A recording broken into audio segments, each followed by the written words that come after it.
Hello, everyone. Thanks for joining us. We're here today with Reverend Alex Regets.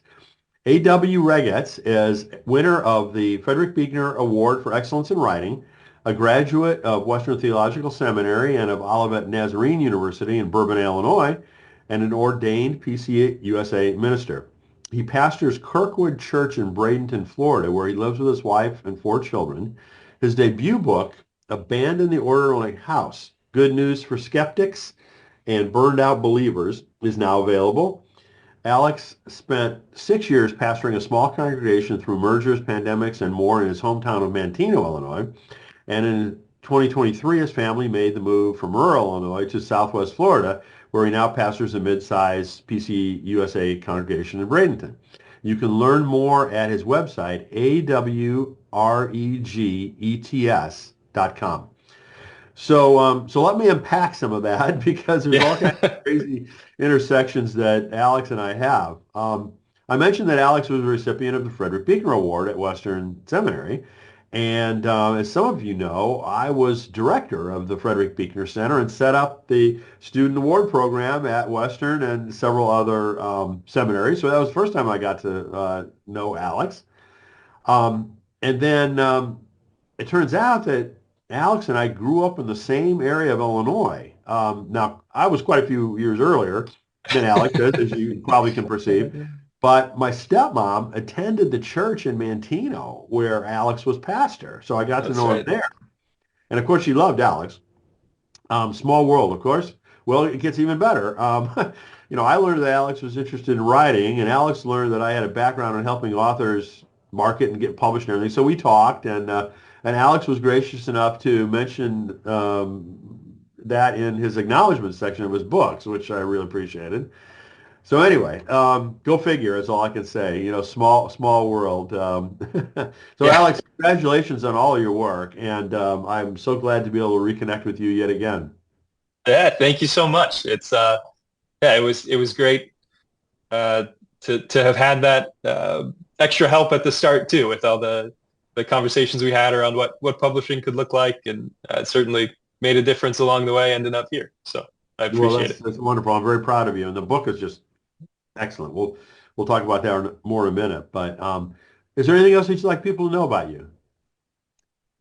I think that covered most of it, but if you don't mind, let me share a little about your stepmom. Sure. Edna was amazing. She was uh, still driving herself to church at 99 years old, I think, around the time I Actually, left. over 100, she still was. Yeah, that's incredible. And she Yeah. would she was one of the people who would show up when I was trying to tell everybody to stay home because it would be snowy or icy, and there'd be four people in the sanctuary, and one of them at 100 years old would be Edna. So I still have memories of that. And then I don't know, for anyone who's ever done any sort of teaching or public speaking, you really know the people that smile in the crowd that are engaging in any way when they're listening. You get really good at searching those people out, and Edna was always one of those for me. And so I just Oh, wonderful. Well, have she good she memories. loved she loved you and your family and the time that you were all together there at the First Presbyterian Church in Manteno. And I think she would refer to herself as a stubborn German or determined German. Sorry, Yeah. determined German. I like But it. but she really liked that church a lot and was her and my father both when he was still alive were very engaged there and dedicated and liked that church family very much. Yeah, it was a great place for me to get started. Yeah. Then I'll say a little about that Buechner Award too. So um, I wasn't really the best student in the world. um, I cared deeply, and especially about my writing. But we had just had our first kid as I started seminary, and we were broke. And so I worked a lot and had an internship and all the rest. And at some point, something has to give. And so school was usually the thing that got the least of my attention. Um, but that award, all that to say, I was pretty shocked when I got it, and so I had actually showed up to that award ceremony like 5 minutes late, and Amanda and I walked in, and I'm getting food from the buffet in the back while everyone else is sitting down, and all of a sudden they called my name, and so we still Amanda and I still laugh about that memory. Just me turning to her and saying, "Did they say me?" And having to scramble to put everything down to go grab it. So for someone like me who didn't really expect it, it was really an encouragement. And I guess I have to say thank you to you for setting up that program in the first place, because it was certainly an encouragement to keep writing after seminary is finally done. Well, it was really, Mr. Beaker's family, was the impetus behind doing that whole program. I just executed it. But, it was a wonderful thing, basically, to be able to, acknowledge and reward students, for in some ways following in his footsteps. And because he made such an impact on so many seminary students.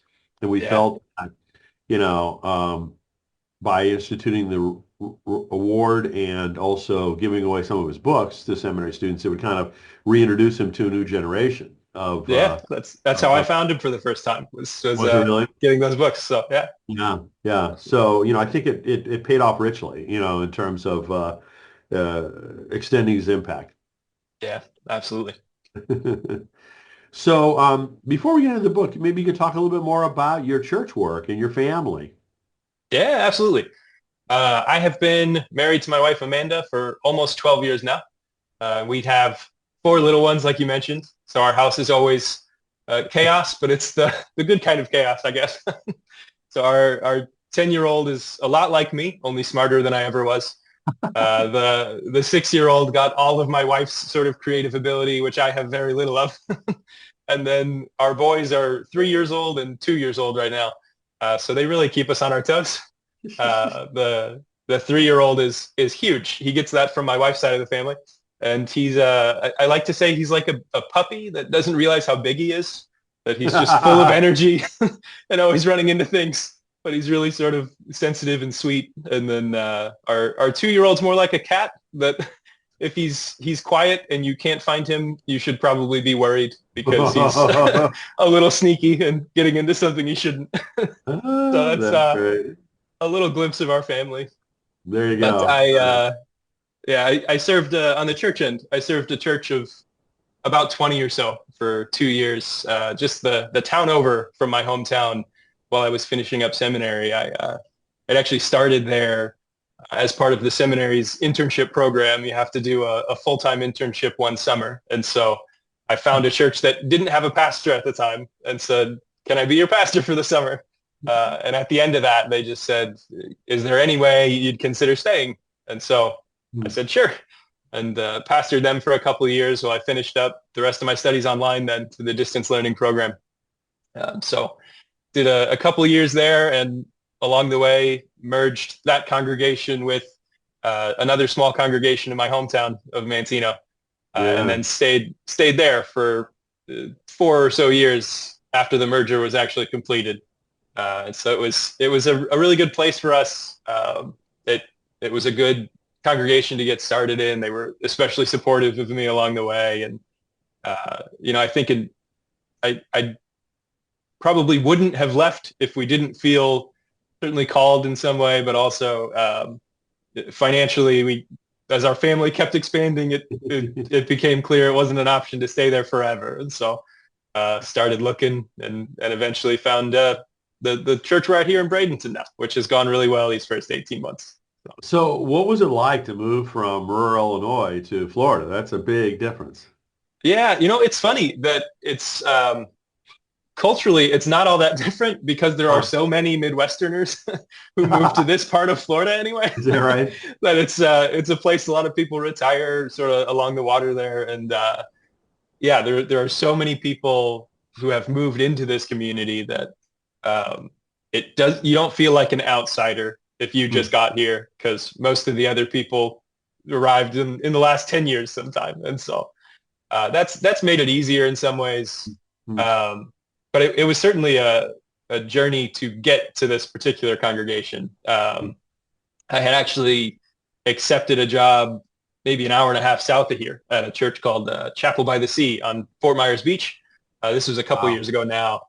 And I had signed my contract with them 3 days before Hurricane Ian hit, Oh which boy. had completely wiped away the church building as a whole, and so much else along the water there Yeah. on Fort Myers Beach. So I that was interesting. At first, my wife and I talked, and we said, "Well, we're still going down. We signed on to be their pastor. Things are different now, but we'll make it work." And luckily, the people there were kind enough and wise enough to say, "Alex, we won't let you come down here."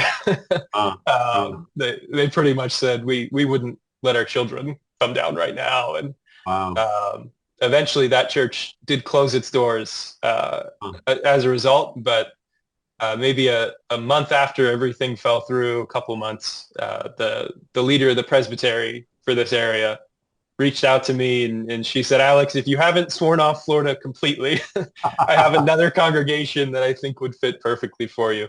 uh, And so the rest is sort of history. We ended up down wow. here in Bradenton, and I actually have my parents live here in this town, and an aunt and uncle and some other family too. So it really worked out for us anyway in the end. So like Southern Illinois, sort of. Yeah, yeah, a little bit. Interesting. Yeah. So let's get to the new book. As I mentioned, the title is Abandon the Orderly House, Good News for Skeptics and Burned Out Believers. Can you tell everyone how that book came about? Yeah, I always felt this sort of deep desire to write. Um, and coming out of seminary, I had people encourage me to, keep writing. Chuck DeGroat wrote the foreword for me, a kind foreword that I really appreciated. But he was one of the people that at the end of seminary said, whatever you do, just don't stop writing when you Mm. get to wherever you're going next. And so I had done that. I had this deep desire to put something out there, but I don't have a massive platform. I've only pastored in smaller congregations, and so I didn't think I'd have much luck getting published or getting published. But you and I had talked, as you mentioned, maybe 5 years ago or something now, about the possibility of self-publishing, and at the time I wasn't really interested, but at this point I decided it might be worth trying. And so I remember having this conversation with my wife, sort of echoed the conversation Abraham has with God about saving Lot, where she said, if you knew 50 people were going to be helped by you writing this book, Mm. would you do it? And I said, well, sure. What about 40, 30, and 20, and 10? And uh, eventually she said, well, I think we can get 10 people to read it, Alex. So just stop talking to me about it and write the book. Oh, that's funny. Yeah. Good, good wisdom. And so that's what I spent the last year doing, is sort of putting it together, and really happy with the way it turned out in the end. Well, So I'm sure it's going to be read by more than 10 or 50 people, and it's just an excellent book. thank But you. it is a collection of sermons, basically, Yep. right? And I typically advise pastors not to do that, right? Because publishing Yeah. houses really don't want to publish books like that. But I'm glad you did. But how did that all work out for you to decide to write it that way and then self-publish it? Yeah. So that was definitely a part of the decision to self-publish, is that I sort of know this isn't the kind of thing that publishers are usually looking for.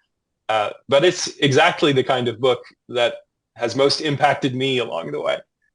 Whether it's like Secrets in the Dark from Buechner, or like The Preaching Life from Barbara Brown Taylor, or As Kingfishers Catch Fire is the one I read recently from Eugene Peterson. Uh, Those sorts of sermon collections are something I've loved to read personally, and something that have had an impact on me. So I figured, even if nobody wants to take the risk of publishing that, and for good reason, I wouldn't if I were in their shoes. It was something that was worth me taking the time to write. And again, if 10 people got something out of it, it'll have been worth it. So well, Buechner's Secrets in the Dark is like my all-time favorite book of any book I've ever read. I yeah, mean, it's it's it's amazing. that's the only way you can describe it, basically. So I'm about to say something relatively sacrilegious, and something I really don't say to anyone. But your writing really does resemble Buechner's. Mm. And I don't mean that you're copying him or anything like that. But Buechner had this incredible skill of taking, kind of shop-worn topics of faith and portraying them in fresh, succinct, profound, kinds of ways, and you have that knack as well, which, I get to deal with a lot of different authors and read a lot of different books, and I don't see this. Hmm. Um, so congratulations on that. I mean, it's just an amazing skill. Yeah, thank you so much. That really means a lot. It's like I said, Buechner is one of my favorite writers. So I think you're right that we definitely have distinct voices, but that sort of succinct, profoundly human nature of his writing is exactly the thing that I am trying to copy. So the writing is different, and our stories are different, and our lives are different. But whatever that is at the center of it is certainly what I'm aiming for, and so I'm really Most glad to hear it comes authors, across that way. well, I mean, most of the authors, in my view, have this tendency to go on and on and on, right? Yeah, Just add a lot of words that, just get to the point, and I think it's probably my business and technical background that is more striving for that, as opposed sure. to more fluff or whatever. But, um, so how do you go about when you're planning either a sermon or a piece of writing? How do you go about gathering your thoughts to do that? Yeah, I spend a lot of time reading and rereading whatever text I'm working with, um, just to try and focus on the story mostly. I want to get to whatever the heart of the story is, and obviously, especially with biblical texts, you can approach them from 10 different angles, and so um, I'm trying to pick one for any given sermon, any given speaking engagement that this is the thing I'm going to say today. There are 100 things I could say, but for this day and this moment, what's the one that needs to be spoken? And so I'll spend most of my time just trying to figure out what that is, and then trying to speak it well in uh, ordinary language that people can understand. And I may attach stories of my own, but if I'm doing that, I'm trying to make sure that the stories themselves are about showing more clearly the text, that it's not sort of an aside. I'm taking people down, but everything is back to that one singular purpose of whatever my point is for the day. So speaking of stories, in the book, one of the stories that you share is about the organ. Yeah. When the Illinois churches merged. Can you give us the short version of that? Because it's pretty crazy. Yeah, absolutely. So this was after the merger was finally completed. We had these two small congregations that were 10 minutes away from each other, and finally worshiping as one. But now we found ourselves with two basically identical organs in both of these sanctuaries, both of which were almost new. And Hmm. rather than sort of allowing one to just sit unused or selling it for a lot less than what it actually sort of meant to us emotionally and spiritually, we decided we were going to donate one of those instruments to a new home so it could still be used and still fill some space with sacred music. And so it just so happened at the time the town's Methodist congregation was looking for an upgrade of their organ. They had one designed more for like gospel kind of music, and they were playing more traditional style hymns. And so they were thrilled to take off our hands this gift that we had to give them. But then they were obviously left with a similar dilemma that they had their old organ, and what do you do with that? So they started searching around, and they found this small gospel church just a couple towns over that was really ecstatic to receive the instrument the Methodists no longer needed. But now that little gospel church had a problem because they had to figure out what to do with their old organ, which still worked perfectly fine, but they liked this new one better. So they started searching for another church in need, and eventually they found this little country church that was sort of just across state lines in Indiana. And they'd been using a piano for a while, but they wanted to get an organ. And so that gospel church was able to provide this tiny little congregation out in the middle of nowhere with their answered prayer. And now that country church in Indiana had a problem because they still had that piano and they didn't have room for both.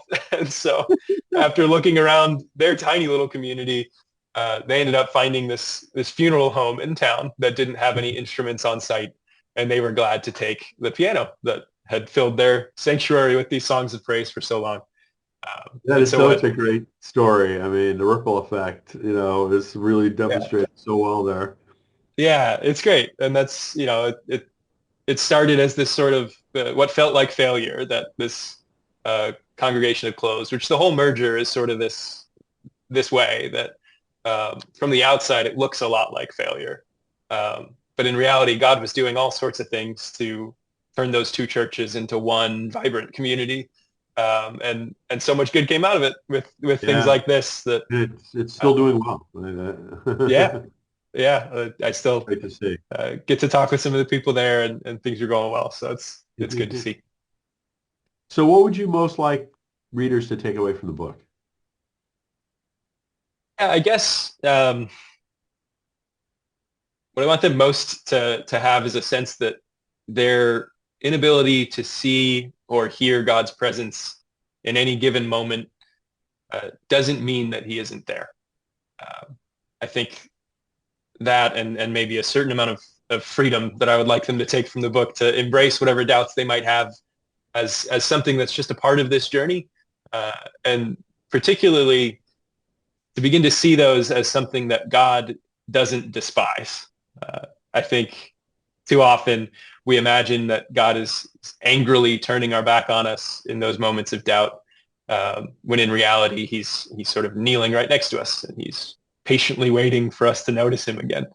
Um, so I think that's it. Like you said, going back to Buechner, maybe this is something his writing and my own have in common as well. Yeah, Um, he definitely absolutely. had a way of saying with ordinary language,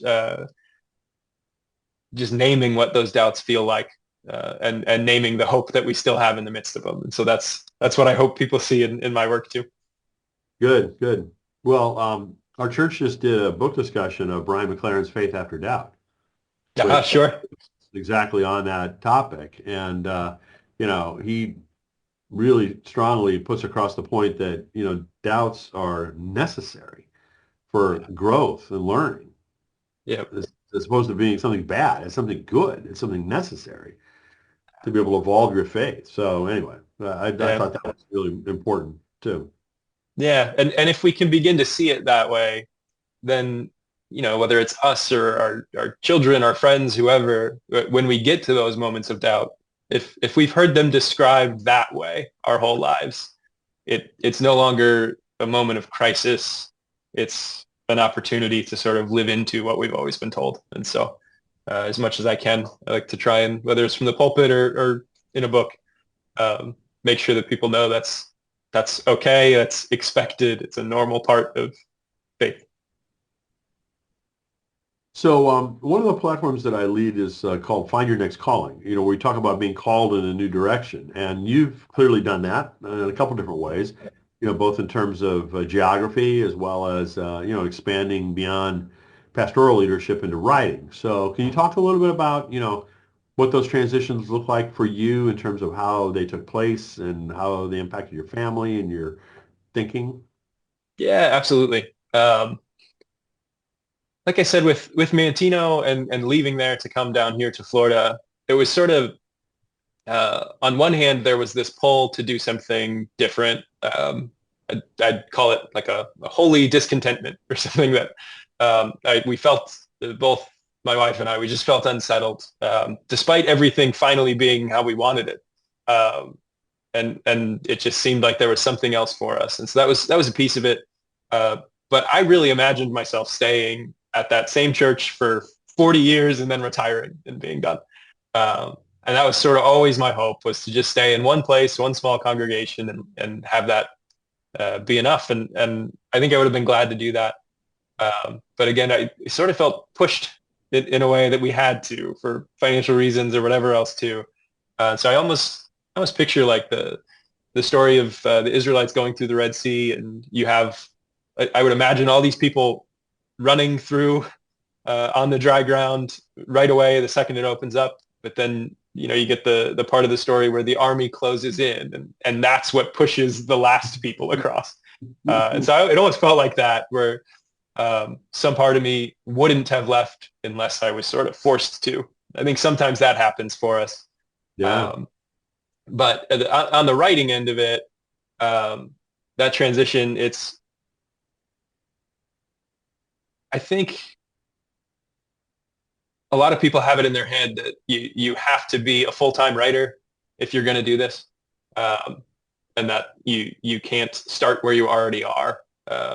And I think that for me was the transition of just acknowledging, well, I can continue to do the work, this other work that I'm called to as a pastor. I can continue to provide for my family that way. I can continue to um, do all of the things I am doing, and also add in writing, as long as I do it with a long enough timeline that I'm not trying to rush, and as long as I'm sort of putting in the right amount of balance.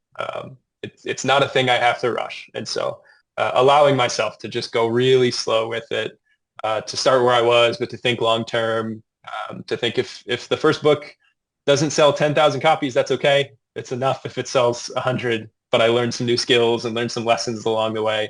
As long as I don't stop at one book, that will Absolutely. have been valuable anyway. And so, Absolutely. Good for you. I mean, and I think those two things really feed off each other too, don't they? yeah, yeah, absolutely. There's a certain freedom to it that way.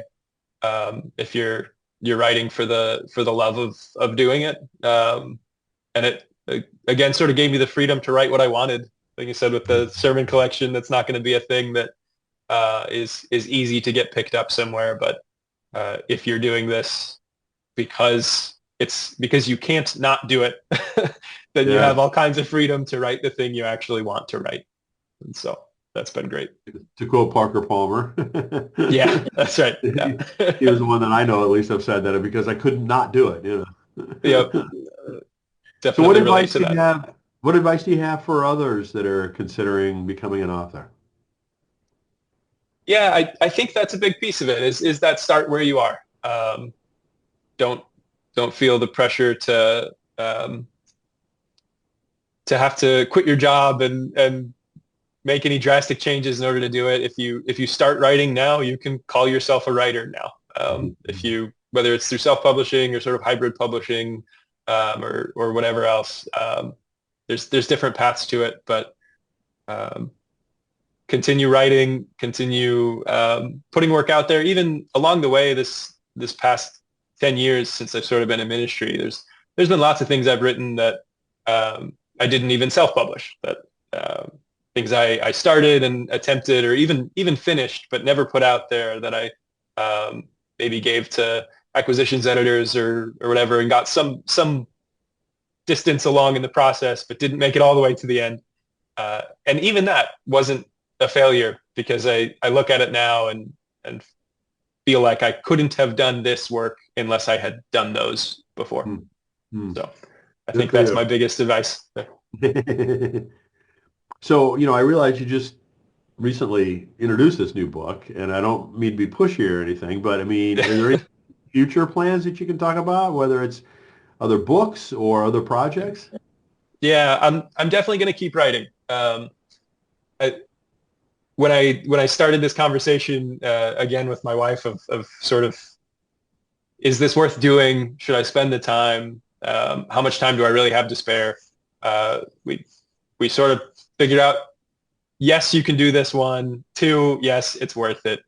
Um, and three, it was, if I take a long-term view, um, I can, if the goal is to publish 5 books, or 10 books, well, then I won't get stuck after the first one in whatever sort of disappointment or exhaustion I feel. And so we sort of had a deal at the beginning that don't let me stop after the first one. So I know I'll be pushed to keep going. But I'm looking now at another sort of collection like this one, but with a different sort of topic. There's a line in the story of Jacob and Esau, if you go through the Message translation of it, where Esau is told that somewhere along the way he will break loose and run free. And then you get this beautiful moment in that story where Jacob comes back and discovers that even though he doesn't think it's possible, Esau has already forgiven him. And so I'm imagining a book, Break Loose and Run Free, something, sermons on forgiveness and grace, and the way that's impacted me along the way. So Oh, uh, very cool. yeah, We'll look forward to that. Please keep us posted. absolutely. So Alex, it's so great to reconnect with you. Congratulations on, making this book happen and all of the wonderful work that you've done. It's so great to see you grow, and there's a lot of people rooting for you. So keep that in Thank you. mind. Absolutely. Thank you so much for having me on today. So again, the title of the book is Abandon the Orderly House. Good news for skeptics and burned out believers. Check it out at Alex's website, awregets.com. Alex, thanks again, and many congratulations. Thank you.